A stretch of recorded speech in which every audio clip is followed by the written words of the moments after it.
മാസത്തിൽ സുബഹിദേശം ഉറങ്ങുന്ന സുന്നത്തുണ്ടോ? ഉണ്ടോ?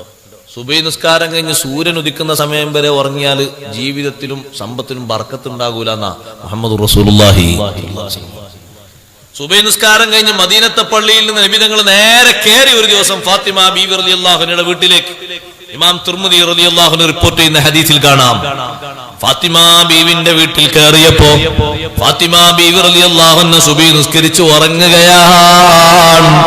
ഫാത്തിമ ബീവിയെ വിളിച്ചിട്ട് പറയുന്നു, മോളെ ഇത് ഉറക്കിന്റെ സമയമല്ല, സൂര്യൻ ഉദിക്കുന്നത് വരെ അല്ലാഹ് റിസ്ക് വിശാലമാക്കുന്ന സമയമാ, ആഫിയത്ത് അല്ലാഹ് കൊടുക്കുന്ന സമയമാ, ഭക്ഷണത്തിന് ബറക്കത്ത് കൊടുക്കുന്ന സമയമാ, ഓരോരുത്തർക്കും അല്ലാഹ് ഖലാക്കിയ സമ്പത്തിൽ അല്ലാഹ് ബറക്കത്ത് കൊടുക്കുന്ന സമയമാണ്. ആ സമയം വരെ ഉറങ്ങിക്കൂടാ. അപ്പൊ ഞാൻ ഒന്നാമത്തെ ദിവസം തന്നെ നിങ്ങൾ നിയന്ത്രിക്കണം. ഒന്നാമത്തെ ദിവസം ഉറങ്ങിയ രണ്ടിന്റെ അന്ന് ഉറങ്ങും, 30 വരെ ഉറങ്ങും. ഒന്നാമത്തെ ദിവസം എങ്ങനെ നിയന്ത്രിക്കണം? ഭക്ഷണം കഴിച്ചിട്ട് നിങ്ങൾക്ക് ഉറക്കം വരുന്നുണ്ടെങ്കിൽ നടന്നിട്ട് കുറച്ച് ദിക്ർ ചൊല്ലിക്കോളൂ, നടന്നിട്ട് ഖുർആൻ ഓതിക്കോളൂ. എങ്ങനെയെങ്കിലും സൂര്യൻ ഉദിച്ചിട്ട് ഒരു 10 മിനിറ്റ് കഴിഞ്ഞിട്ടല്ലാതെ ശരീരത്തെ കടത്താൻ അനുവദിക്കരുത്. അങ്ങനെയൊന്നും ശീലമാക്കിയാൽ വലിയ ബറക്കത്തും ഭാഗ്യവും നേടിയെടുക്കാൻ പറ്റും. ഏറെ ഖുർആൻ ഓതി തീർക്കാൻ പറ്റും.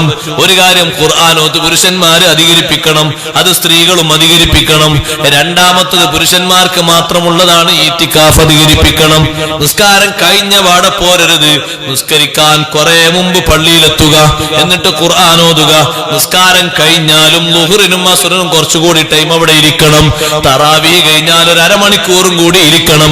ഈത്തിക്കാഫിന്റെ നീളം കൂടട്ടെ. പള്ളിയിൽ ഈത്തിക്കാഫ് ഇരിക്കുന്നത് റബ്ബിന് എത്ര വലിയ ഇഷ്ടമാ. ഒരു ആലിമ് വന്നിട്ട് നിങ്ങളെ വീട്ടിലിരുന്നാൽ നിങ്ങൾ എത്ര കാലം പറയും? വലിയ ഉസ്താദ് വന്നിട്ട് എന്റെ വീട്ടിൽ അരമണിക്കൂർ നേരം ഇരുന്നു. ഒരു ബെഡ് ഉണ്ടെങ്കിൽ കാണിച്ചു കൊടുക്കൂല, ഈ ബെഡിലാ കിടന്നുറങ്ങിയത്, ആ ബെഡ് ഞാൻ അവിടെ സൂക്ഷിച്ചു വെച്ചിരിക്കുകയാണ്. മറ്റേ ഉസ്താദ് വന്നിട്ട് 2 മണിക്കൂർ ഇവിടെ വിശ്രമിച്ചു. ആ പറച്ചിൽ മാറൂലല്ലോ.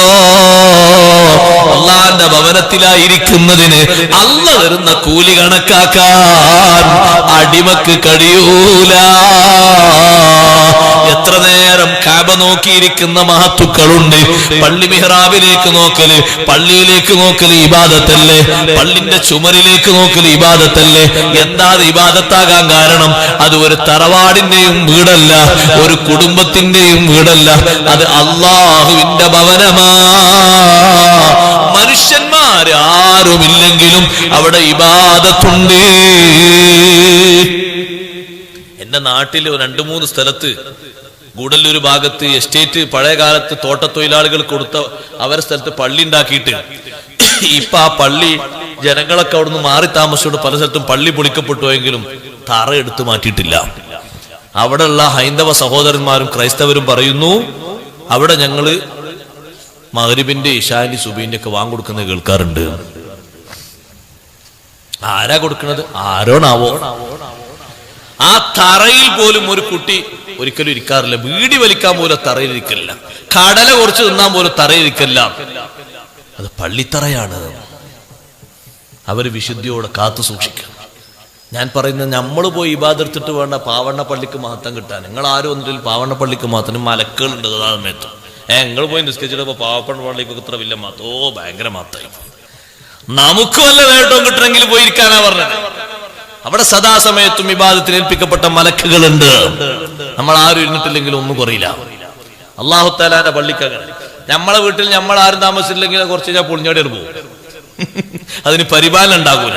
സദാസമയത്തും ബാസിന്റെ നാള് വരെ പരിപാലനം കിട്ടുന്ന വീടാണ് പള്ളികൾ.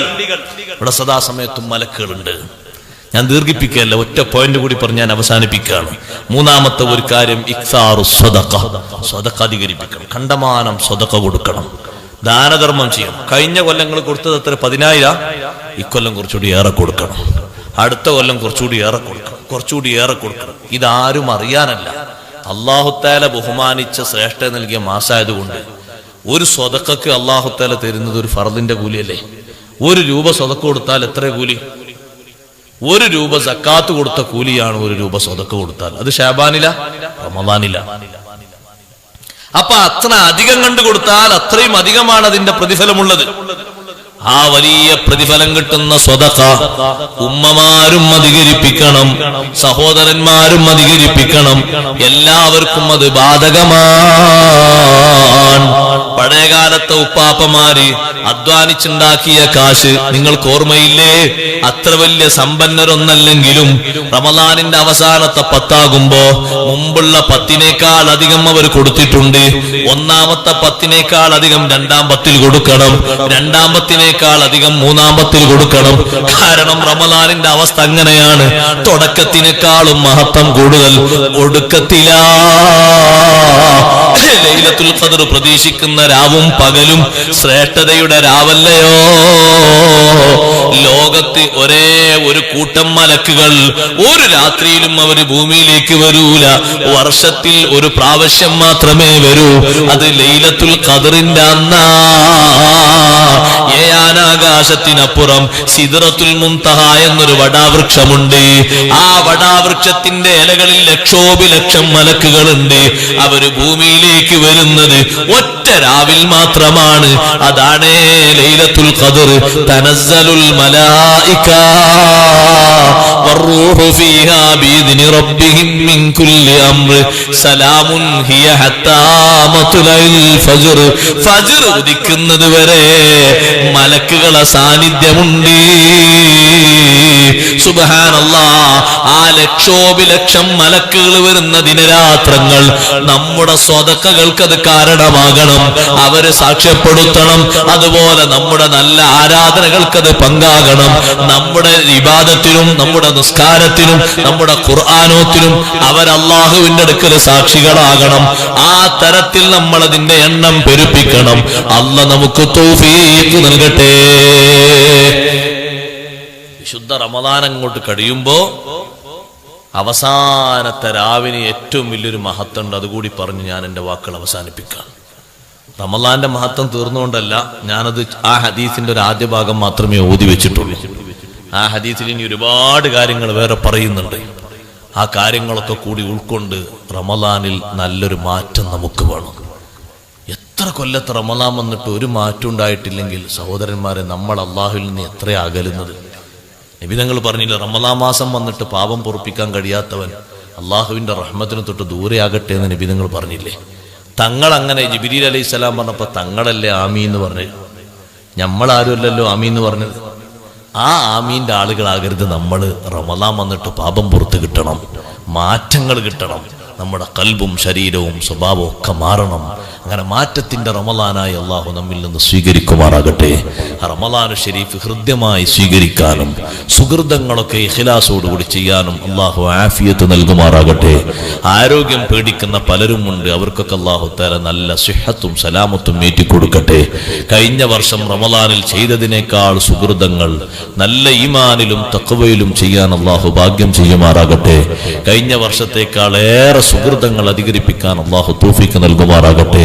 എല്ലാ സുഹൃതങ്ങളിലും റമളാൻ മാസത്തിൽ പങ്കുകൊണ്ട് റമളാൻ കഴിഞ്ഞ 29ാമത്തെ രാവ്, റമളാന്റെ അവസാനത്തെ രാവ് 29ാം രാവല്ലേ, അല്ലെങ്കിൽ 30ാം രാവ്, അവസാനത്തെ രാവ് വരുമ്പോ നബി സല്ലല്ലാഹു അലൈഹി വസല്ലം തങ്ങൾ പറഞ്ഞു, എല്ലാവർക്കും അല്ലാഹു പുറത്തു കൊടുക്കുന്നു.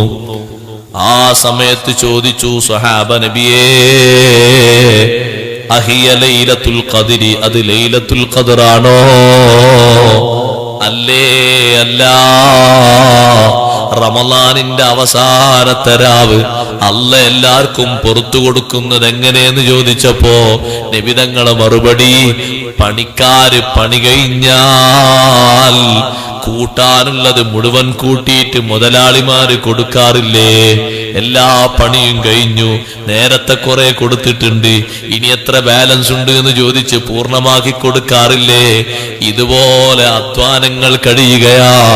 പകല് ഒരുപാട് പട്ടിണി കിടന്നു, രാത്രി ഒരുപാട് ക്ഷീണമനുഭവിച്ചു, ഉറക്കൊഴിച്ച് നിസ്കരിച്ചു, ഒരുപാട് ദാനധർമ്മങ്ങൾ ചെയ്തു, നല്ലവരെ നോമ്പ് തുറപ്പിച്ചു, നല്ല ഒത്താശകൾ ചെയ്തു, നല്ല കാര്യങ്ങളിലൊക്കെ സംഗമിച്ചു, ഒരുപാട് സിയാറത്തുകളൊക്കെ ചെയ്തു. ഇങ്ങനെ ഒരു പുതിയ ആവേശം വന്ന് പണി തീരാനാകുമ്പോ അല്ല പൊറുത്തു കൊടുക്കുകയാണ്. ആ പൊറുക്കപ്പെടുന്ന ആളുകളിൽ അള്ളാഹു നമ്മെ എല്ലാവരെയും ഉൾപ്പെടുത്തി തരുമാറാകട്ടെ. നമ്മുടെ മജ്ലിസ് അള്ളാഹു ഖബൂലാക്കി തരട്ടെ. ദുആഇന് ഉത്തരമുള്ള സദസ്സുകളിൽ പെടുത്തി തരട്ടെ. വിശുദ്ധ റമളാനിന്റെ കാര്യങ്ങളൊക്കെ ഉൾക്കൊണ്ട് റമളാൻ മാസത്തിൽ നല്ലൊരു മാറ്റത്തിന് നമ്മളെ ഈ വാളും കാര്യങ്ങളൊക്കെ നിങ്ങൾ ശ്രദ്ധിച്ച് നമ്മൾ ഓരോരുത്തരും പറയുന്ന ഞാനും കേൾക്കുന്ന നിങ്ങളും നമ്മൾ ഓരോരുത്തരും മാറണം. മാറിയിട്ട് റമളാൻ ഒരു 10 കഴിയുമ്പോഴേക്ക് ആത്മീയമായ ഒരു ചെറിയ പുരോഗതിയെങ്കിലും നമ്മുടെ ഖൽബിൽ, നമ്മുടെ സ്വഭാവത്തിൽ, നമ്മുടെ ഓരോ പ്രവർത്തനത്തിലും എത്തണം.